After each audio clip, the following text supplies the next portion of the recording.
meeting to order. We'll start with the Pledge of Allegiance. Mr. Helmer, why don't you lead us in the pledge, sir? I pledge allegiance to the flag of the United States of America and to the republic for which it stands, one nation, under God, indivisible, with liberty and justice for all. Okay, we'll have a roll call.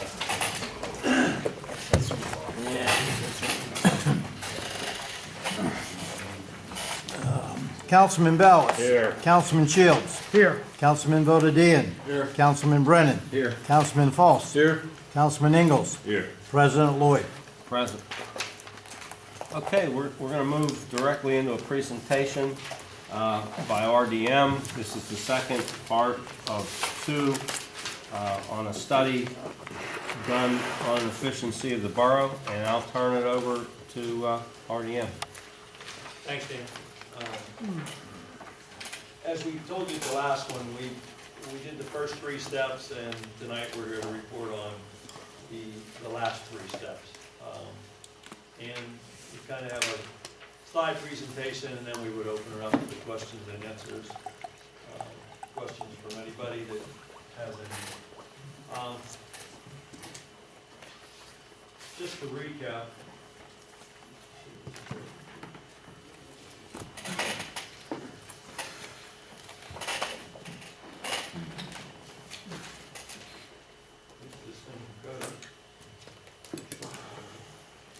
Yep.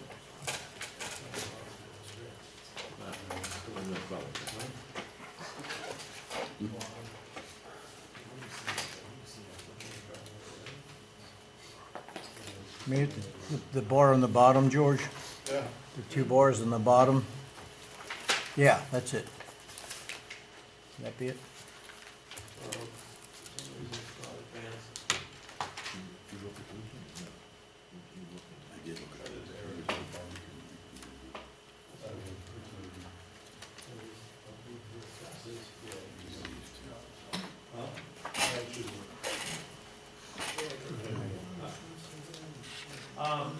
Okay, just to recap, there's 6 steps in the early intervention program. The first is financial condition assessment, second is financial trend analysis, third emergency plan for current fiscal year. And those are the 3 we went through, and I'll recap those briefly tonight. And then we did a management audit review, which is looking at each department in detail. A multi-year plan adoption, we might recommend certain things that should be done over the next few years. And then the 6th step in that process is really to just develop some sort of implementation schedule so that on a kind of a routine basis, annually or semi-annually or every other year, you can update things. And that's really what the 6-step process is.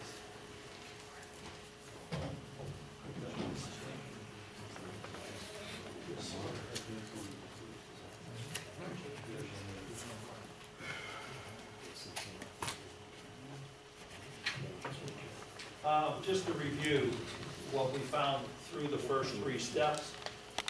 There was a structural deficit from the year fiscal year 11 through 14. And by structural deficit, again, we mean that operating revenues and the rate of growth of operating revenues and the rate of growth in operating expenditures, there was growth in revenues was less than the growth in expenditures. And as a result, as you take that out over a period of time, you'll eventually be in a cash deficit position. You weren't in a cash deficit position in any of those years. But we did have revenues grow at 6.1% during that period, while expenditures grew at 10%.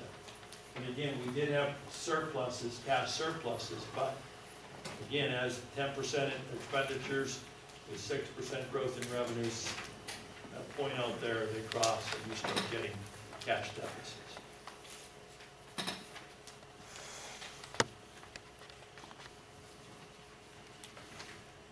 Sorry for.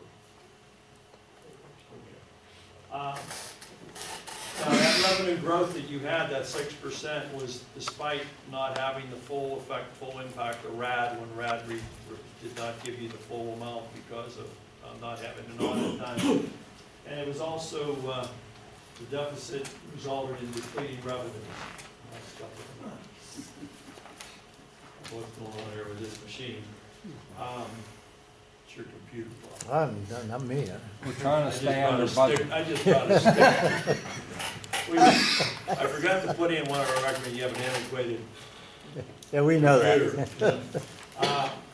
Some of the things we recommend, a 3% discount period, that improved the cash flow by about $34,000 in 14 and 15.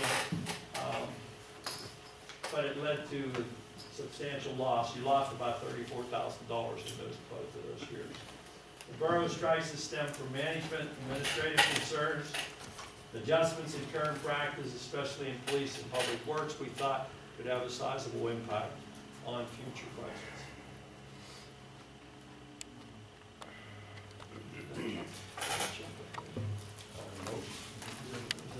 Yep. Okay. I'm going to let George talk about the numbers.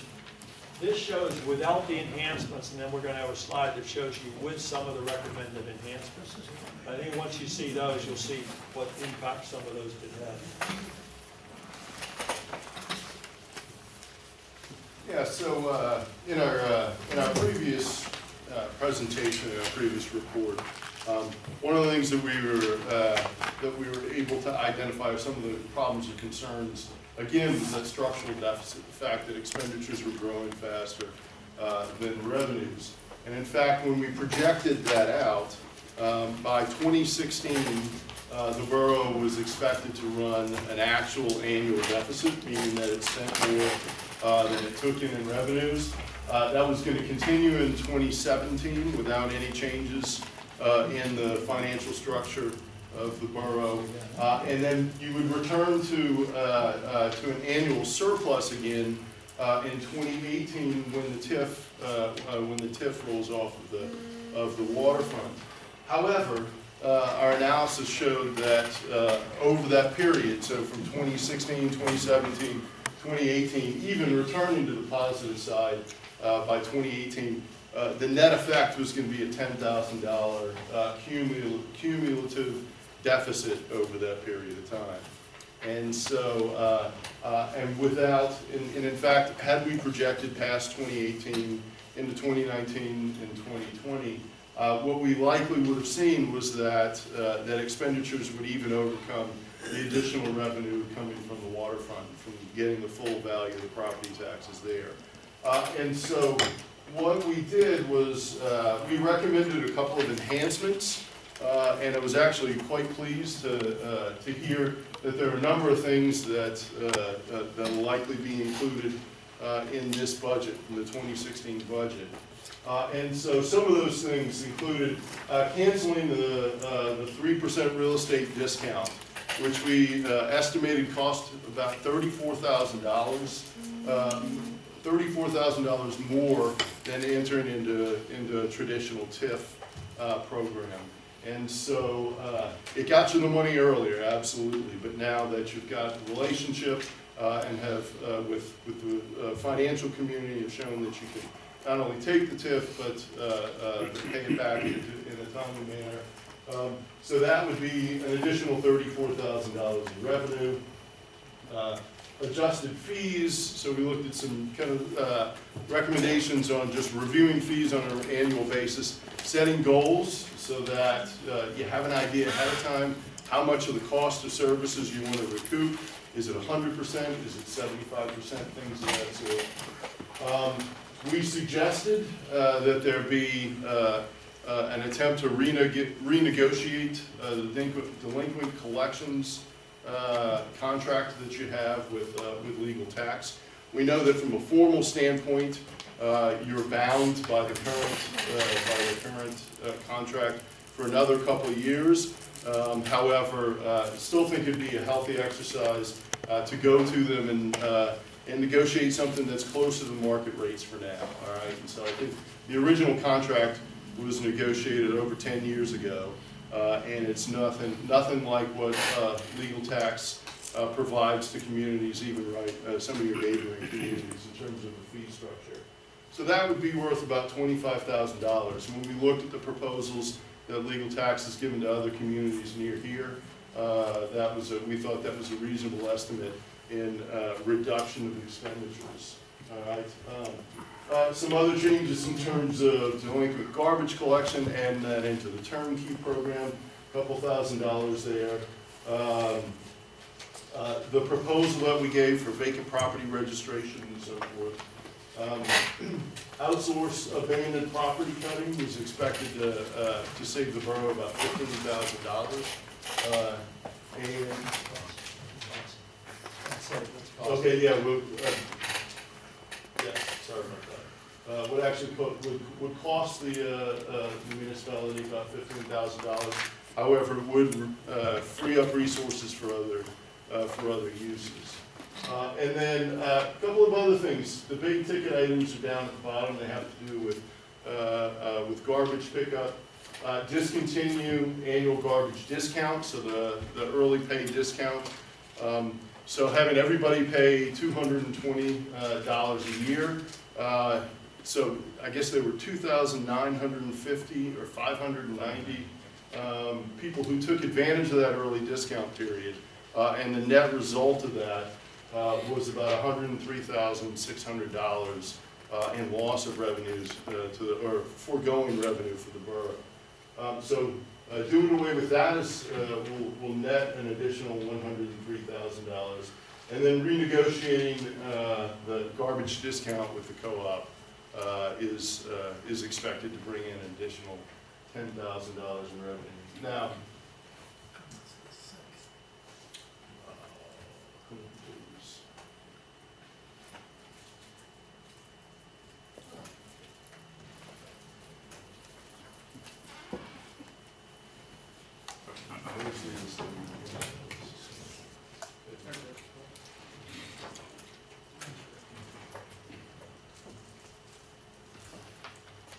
We have the book that's in front of us, George. oh, do you? Okay. Well, then we'll use this when it comes up. All right.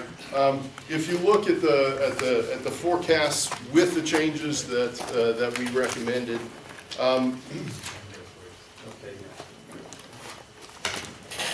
what we have instead is a much rosier picture. So the borough goes from having a cumulative deficit through 2018. Joe, can you tell me what page? Or Bob, do you know what page? Tell me what page it's on. I don't know what page you're on, so. Okay. I'll tell you. 5. It's page 5. With the projections with enhancements. Okay. With enhancements is 7. 7. Okay, so yeah, so if you go to page 7, what you'll see is that through 2018, there are no annual deficits at all. And just with those changes that are recommended, we're looking at a cumulative surplus of $522,000. And so the biggest chunk of that, of course, is doing away with the early pay discount for sanitation. And so it really is a substantial improvement in a short period of time in terms of the borough's overall fiscal health. Let's see if I can get this.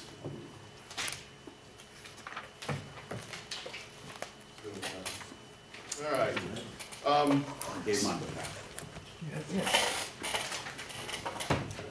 It's only for elected officials. Yeah. You should have All right. The next two steps really dealt with more the management aspects of the borough's operations, and so in fact we really didn't find systematic, poor quality services in the borough. We didn't really expect to find it, but I would have to say that's not at all what we found. The borough's employees are clearly dedicated to serving the public and providing good quality services. However, what we did find was that in some cases the borough really needs to focus on identifying and then providing, or focused on core services, focusing on basics, and considering alternatives for service delivery in the future. Okay.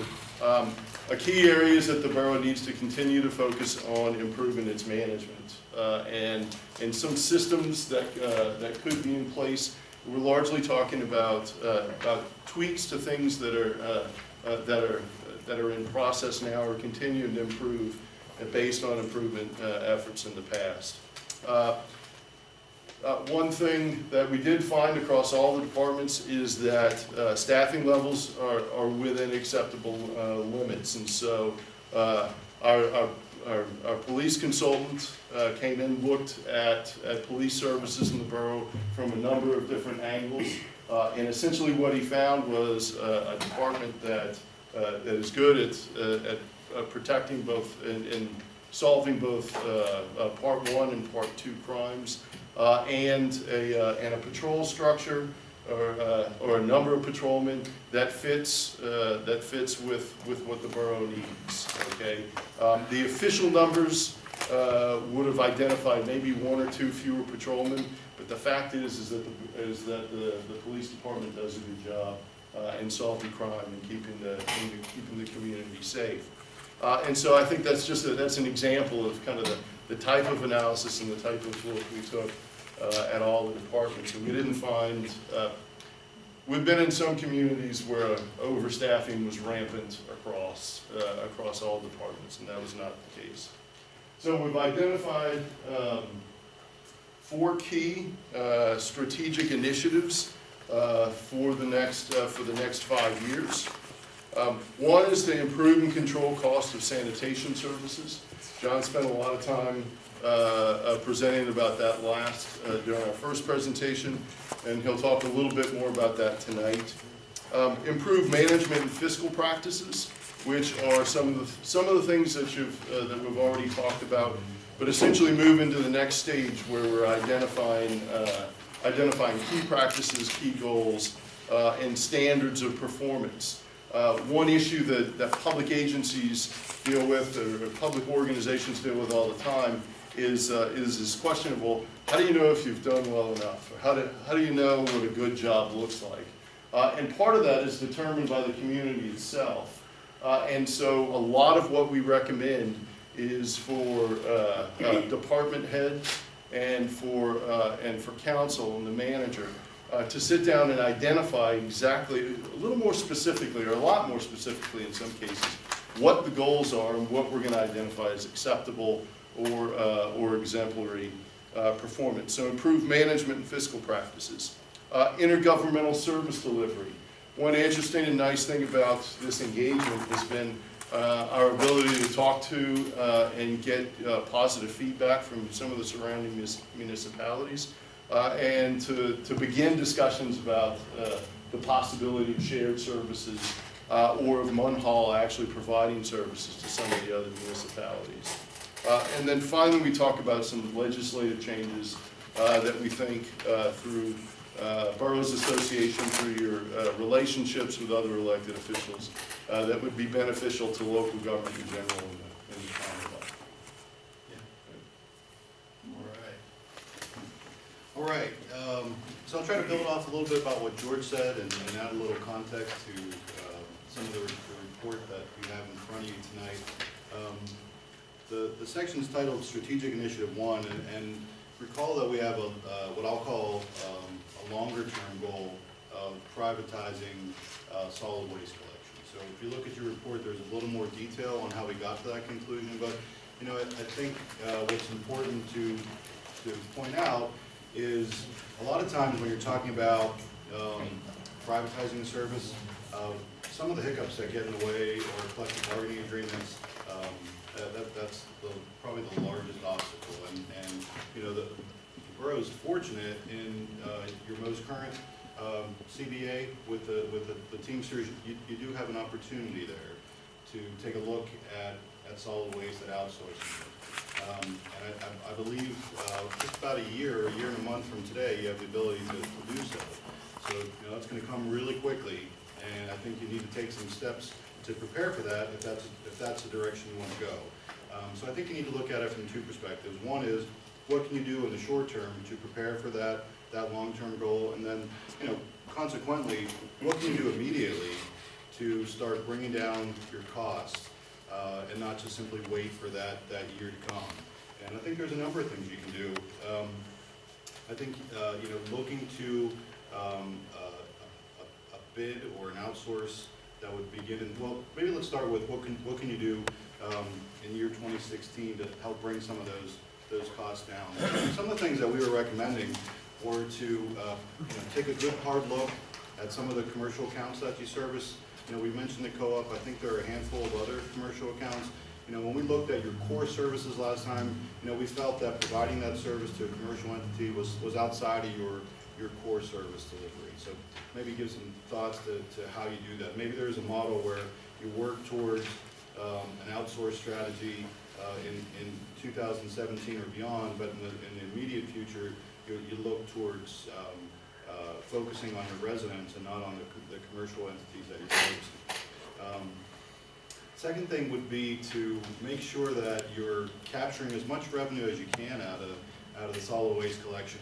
You know, in talking with the public works individuals, there's I think because of the portion of your population that is renters, there's turnover, and when you see turnover in rental units, you might see a lot of bulk pickups. You might see a lot of, you know, living rooms or dinette tables on front with the trash, looking for the public works to pick up. You know, those are bulk pickups, and when you think about you know, the waste management or the allied waste of the world, they'll pick those items up, but they're not doing it without a fee, right? So I think you'd be within your rights to think about a fee structure that would include recouping your costs, your extra costs for picking up those bulk items. So those might be some ways that you can streamline services. You know, your guys could be trained so that if you see those items, you could tag them, encourage those persons to call the office, schedule bulk pickup, and then you could, once you get a number of them, you could facilitate that in such a manner that you're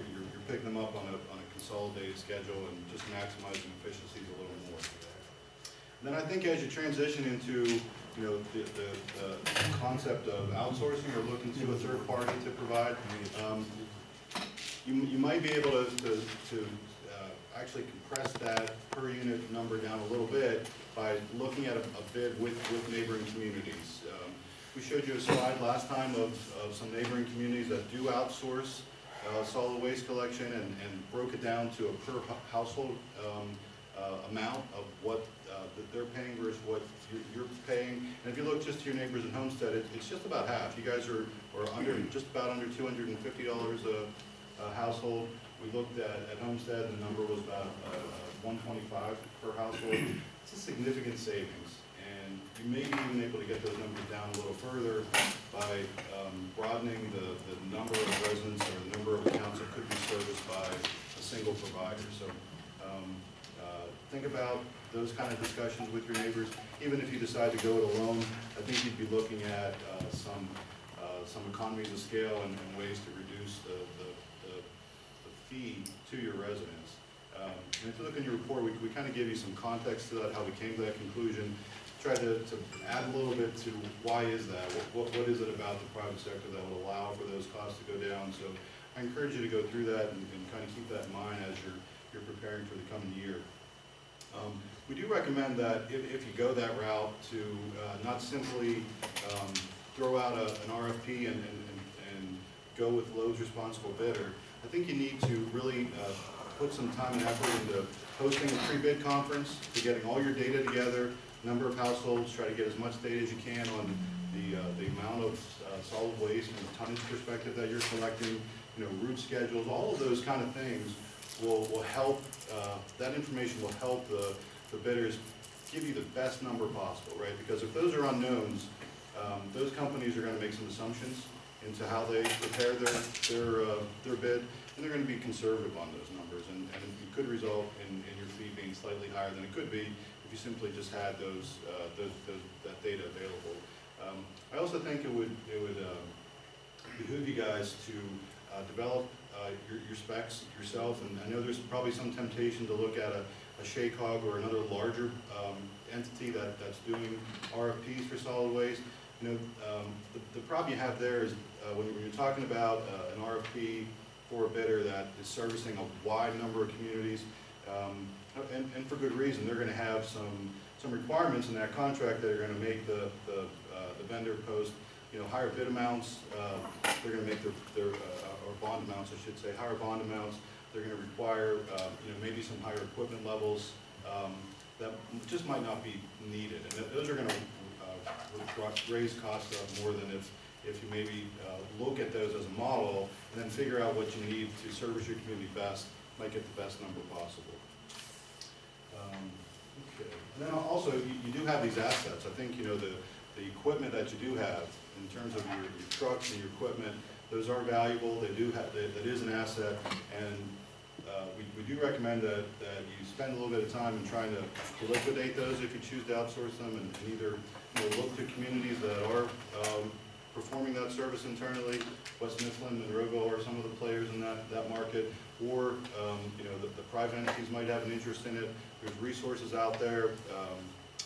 Entities like Municipid is one. There's other forms of that where there's an online auction.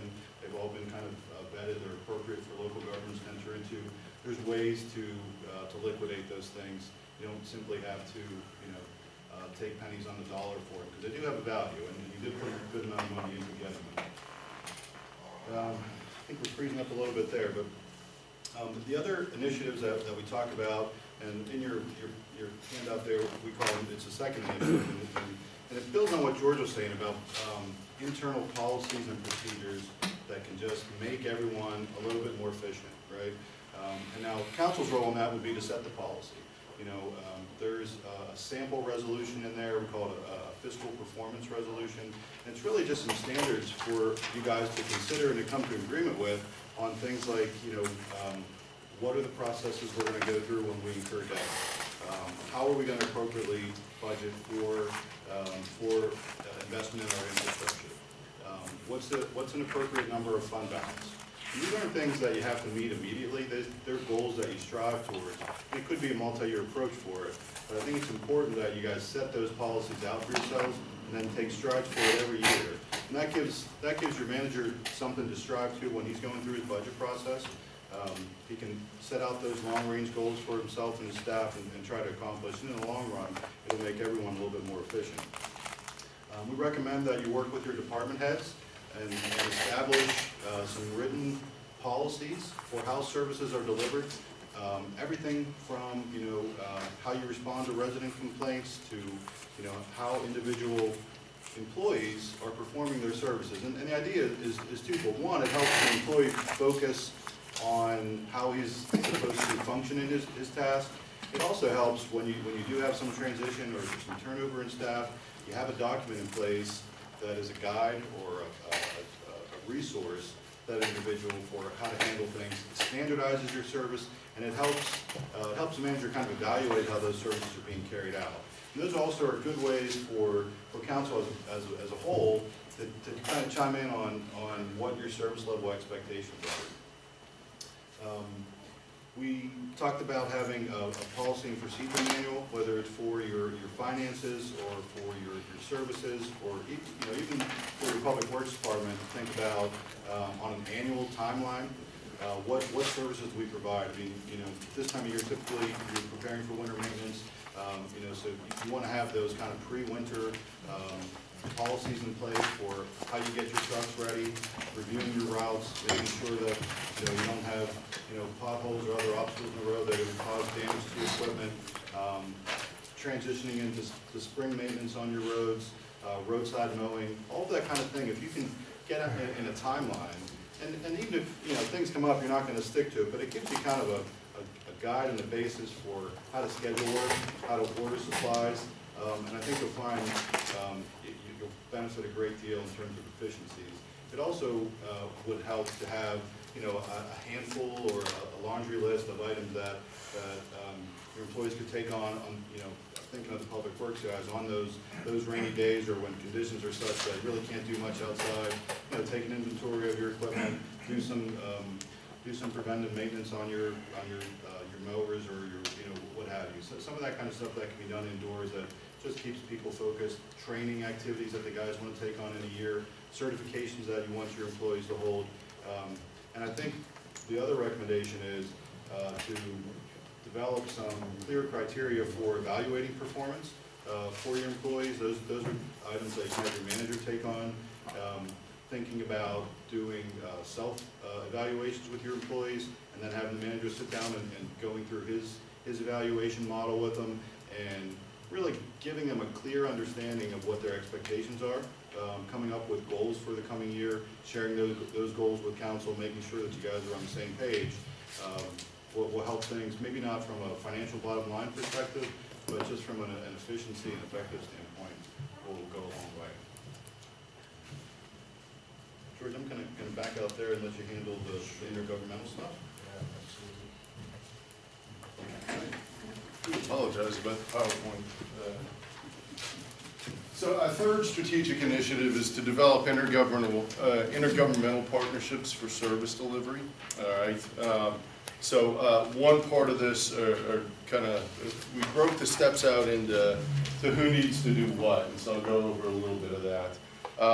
The first, I think, is to develop a 12-year comprehensive plan for maintaining the streets, the alleys, and so on and so forth, identifying border streets and formal relationships with other townships and boroughs, who has responsibility and things of that sort, but primarily looking at the built environment in Munhall, and then identifying what we want to look for, what we want it to look like in the future.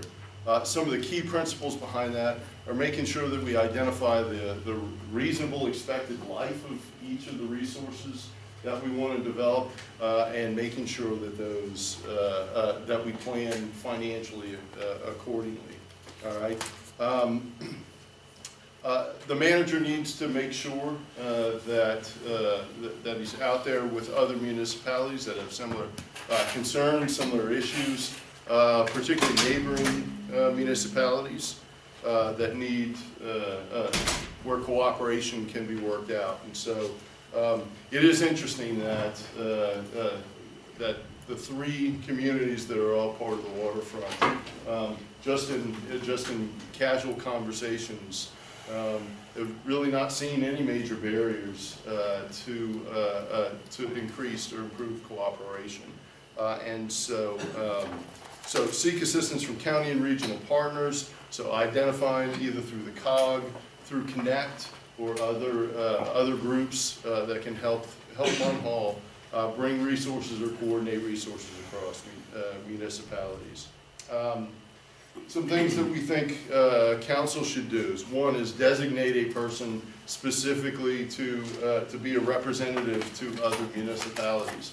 Someone who has the authority on behalf of council to go out and explore opportunities with other municipalities, and someone who will actually help the municipality develop an intergovernmental plan on an annual basis. So what are your goals for identifying community partners and for others that we might work together? And in what areas would we like to focus on? Let's see, the manager and I think the chief of police can begin to have conversations with surrounding municipalities, and I know some of this has already started, but looking at West Homestead and whether or not there's a possibility for Munhall to provide police services. I know that there's initial discussions with Whitaker and whether or not there's an opportunity to provide services. And so, you know, this is a way to either increase resources within the borough while being fully compensated for those, or to utilize current resources in a way that would put the borough in a better financial position. And I think in the end, when we look at the communities around here, I think Munhall is probably the police agency that could be the foundation for a regional police service or a regional police force that would include multiple municipalities. All right. And then one other thing that we suggested is just for Public Works to work with communities, to work with the community, and perhaps do something, a Friends of the Park program or something of that sort, so that ball fields and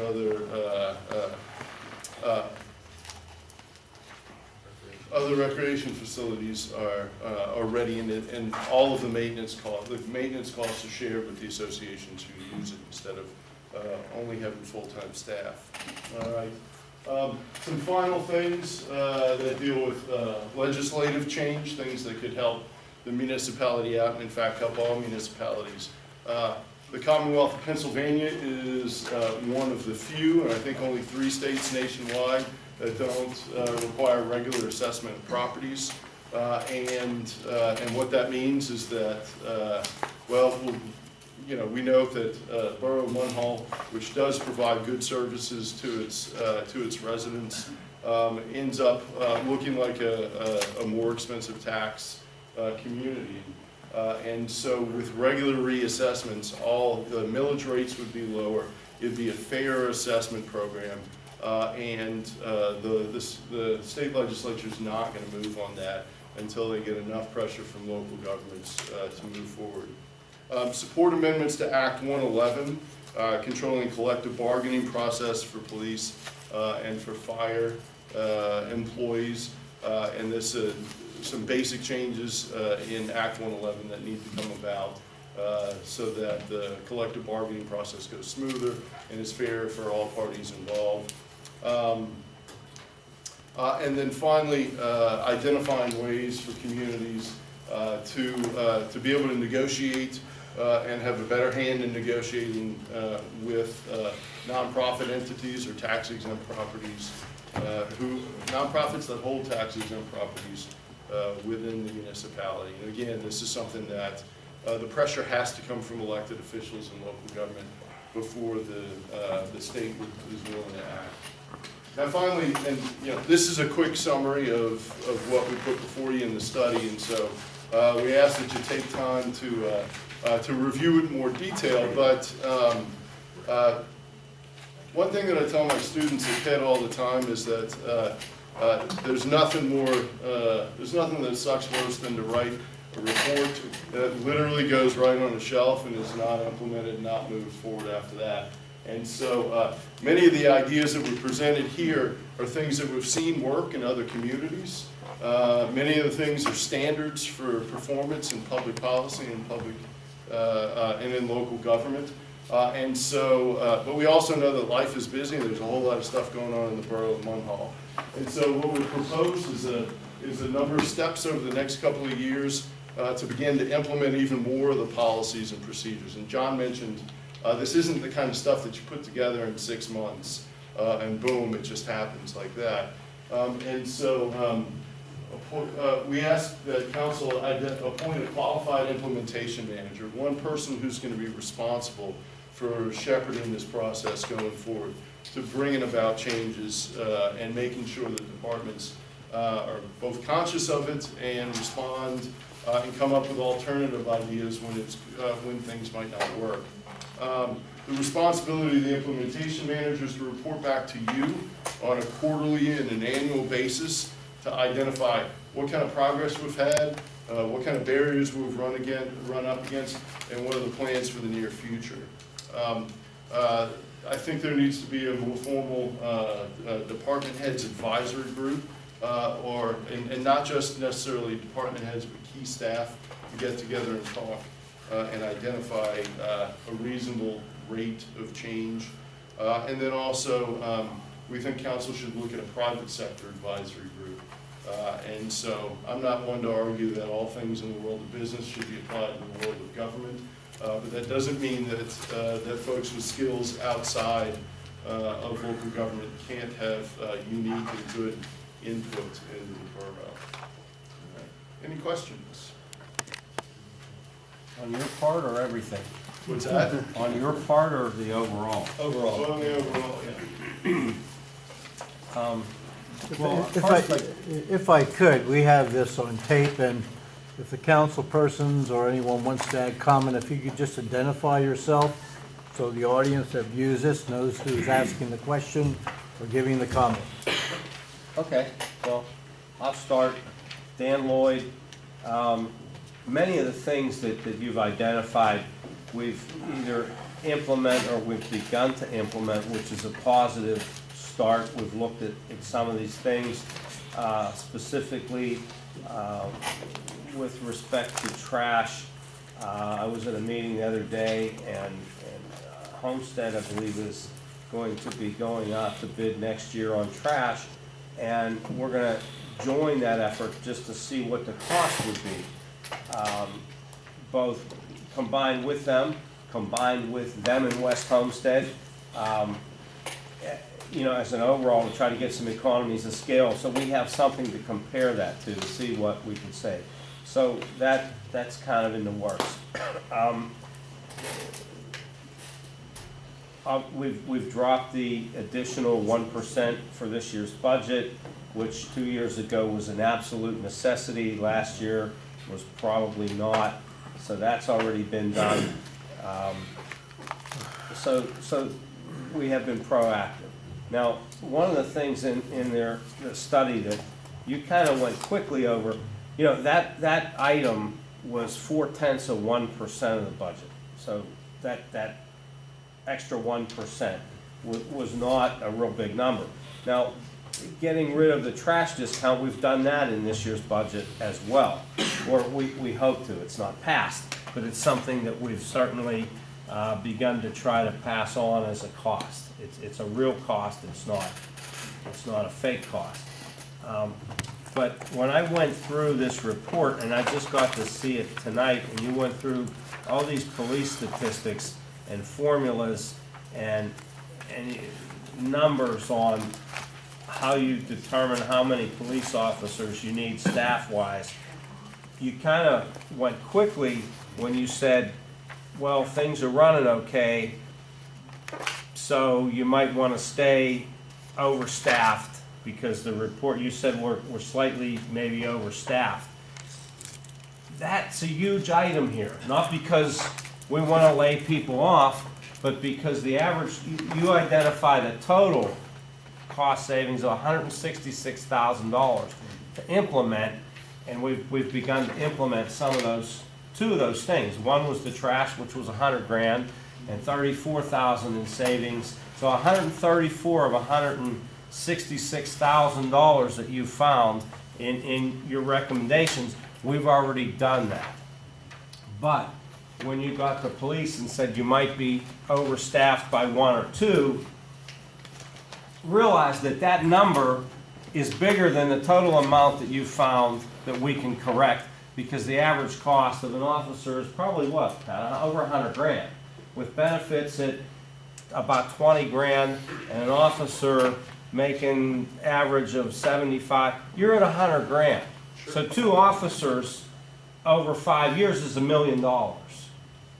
So I would like to, for the benefit of the council people that are going to be here, we need to understand that calculation and these formulas, because, you know, if somebody retires by attrition, maybe we don't replace them, because $1 million over 5 years is a paving program. And so we can't just say, well, you know, things are pretty good and people are safe. We have to really look at the number. And Harry Frick, who was our police consultant, unfortunately couldn't be here tonight because he has a meeting in his municipality. But I would offer that if you would want him to come and just strictly talk about his part of the report, I can certainly arrange that.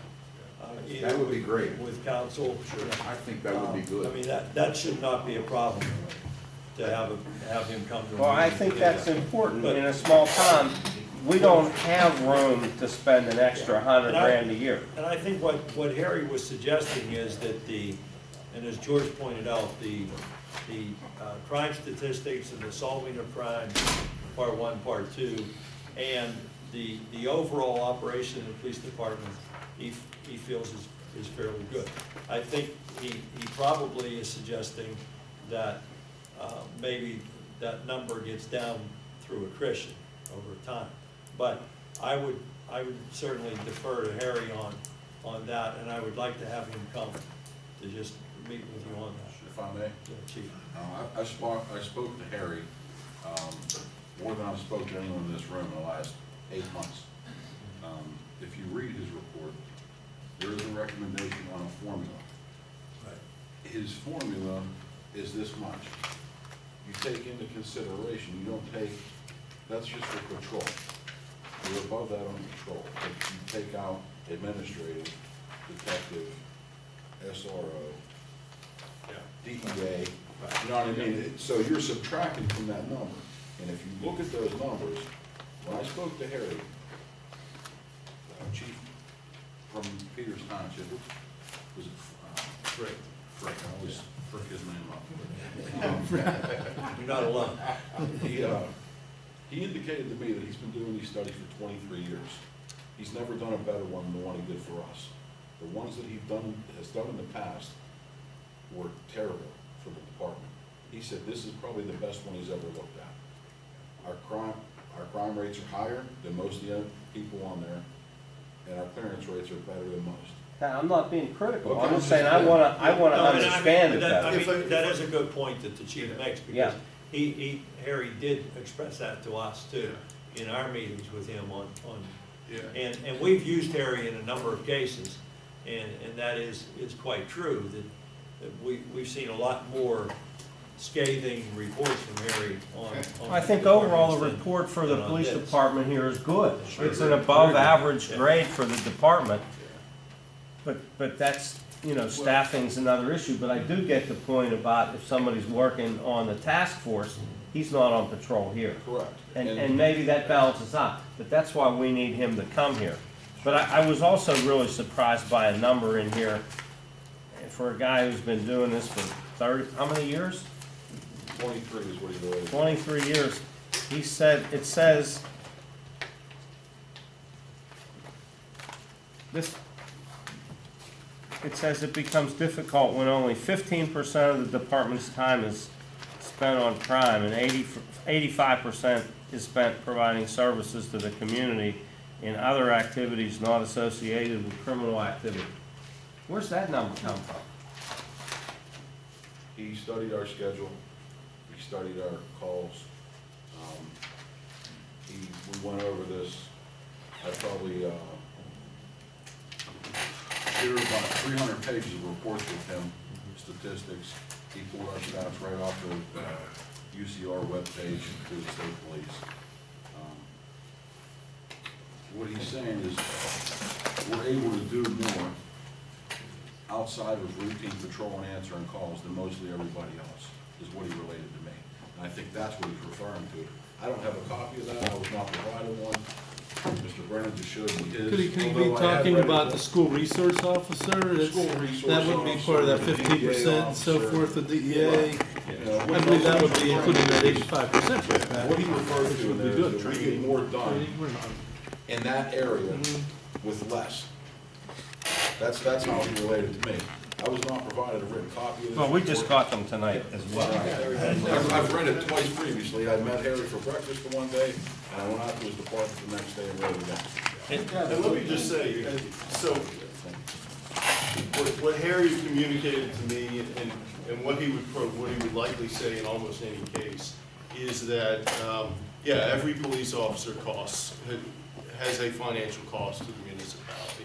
But there's always a trade-off, right? And so if council decided that it wanted to save $200,000 a year with 2 fewer police officers, you also have to understand that your clearance rate, your presence on the streets, your ability to provide other services is going to go down as well. And so the question for the borough of Munhall is whether or not the loss in services or a reduction in quality of services is worth the money that you don't spend towards those ends. Right. And I think that's a healthy discussion to have. There's no one right answer. There's a right answer for the borough of Munhall. But it's not just dollars and cents. It's really quality of services and level of service. Well, isn't that a plus that we excel in other areas? Well, yeah, I mean, Crime? let me just quote in his report. And as the reality of the situation is that the Munhall Borough Police Department is functioning well. This is based on UCR stats, school community program, participation in task forces, and in gun recoveries. So, I mean, he's looking at a broad area, and in his judgment, when you look at the overall picture, the police department is functioning extremely well. And that's why he's also suggesting, and we're suggesting, that if there's any department in the area here that could be providing perhaps additional services, whether it be Whitaker or whether it be one of the other adjacent communities, it would be the borough of Munhall. The mayor, Bob, and myself are Whitaker. Well, if we do take on Whitaker, there's gonna be at least $100,000 coming in to Can you do that. identify yourself? With no additional. Yeah, Rob- if you take, Rob- My name's Rob Falls, Thank you. council. But if we do take on Whitaker, there's a minimum of at least $100,000 coming back into this borough at no additional, probably hiring of any officers. The only thing that I seen in here that he said about attrition was the 2 detective sergeants. To remove them through attrition with detectives, And good. non-sergeants. Right. And, you know, he asked me why they were in there, and I said they were in there prior to being promoted to sergeants. They're 2 guys that I put a lot of trust in, that I ask a lot of, and they give a lot back. I'm not gonna remove them from the position because they got promoted. As mayor, That's the mayor's. I'm Mayor Bodner. As mayor, I know some of these gentlemen a long time. I can't say enough about the work that has been done in order to try and improve these departments. But there's very little, quite frankly, as mayor, that I see the police officers need improvement on, unless it's a special situation. I think we got the best police force in western Pennsylvania, and I'll stick to that. I have the best chief, and I'll be glad to sit with Harry or anybody else who wants to sit down, who want to talk about all kind of little things, but I do have a lot of things in the overall picture that I could discuss. I won't discuss. I don't want to lengthen this thing into anything further. But I just want everybody to know we got the finest police department in western Pennsylvania, and I'm going to bat for that. I agree too. I mean, our crime rate, I mean, looks like pretty much the highest out of this, but we're doing a good job solving the crimes. We're busy as well. I mean, his report is a very positive report on the police department. I don't want anybody to mistake that, you know, that he's not saying the police department is a very well-run, good operation. What I will But say I is would- removing 2 from our department will be critical. That would hurt. And don't worry about the detectives. We'll take care of that. You need them whenever you talk to a woman that is answering her door and has made certain accusations. You need to answer the door. And that's all I'll say about this situation. Harry did provide us with a disc with the International Police Chief's recommendations on it. We are in the process of implementing the policy. That was his biggest concern, was some antiquated stuff in our policy manual. They have been addressing that.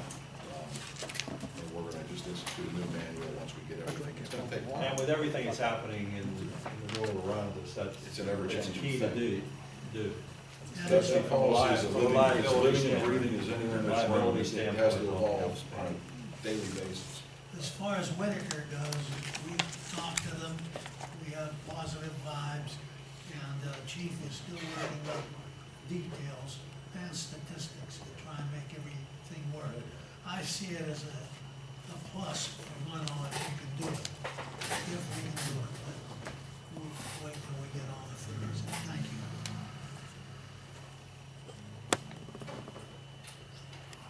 Anything else? Well, Dan, anything else, Dan? You fine? No, I'm good. Well, thank you, gentlemen. Thank you. George, you didn't get the memo this time. You didn't wear the orange tie. I did not. No, you didn't, so. Well, thank you very much. We do have, council does have the reports. Again, we spent a good amount of money, in both state money and local money, for this exercise. And as was mentioned, many of the recommendations that were promoted from the first presentation have been incorporated in this budget, which we'll get into later at this meeting. And we have other policy directives that we need to follow over the next year that were given within this particular report. So thank you, Joe, John, and George. Appreciate it. Thank you. Take a recess. Yes, we're gonna take a 5-minute recess and reset the room.